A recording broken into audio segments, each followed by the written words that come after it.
बोलते हैं, साईं बोलते हैं। माझ्या प्रिय मुलांनो, जेव्हा तुम्ही माझ्यासाठी गाता किंवा काही मंत्र म्हणता ते मला खूप आवडते.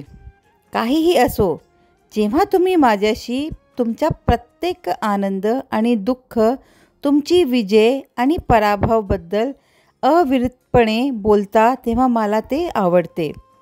मी तुमच्या हृदयाचा आणि मनाचा प्रत्येक शब्द ऐकतो. मी तुमच्यावर नेहमीच बिनशर्त प्रेम करतो. तुम्हाला तुमच्या चुका समजण्यासाठी काही वेळा मला कठोर व्हावं लागते, पण जशी आई असते तशीच असते, नाही का? आज आपण एकत्र स्वयंपाक करूया. जेव्हा आपण स्वयंपाक करत असाल तेव्हा मला नेहमी तुम्ही लक्षात ठेवा. आनंदी रहा आणि खूप हसत रहा. माझे आशीर्वाद सदैव तुमच्या पाठीशी आहेत.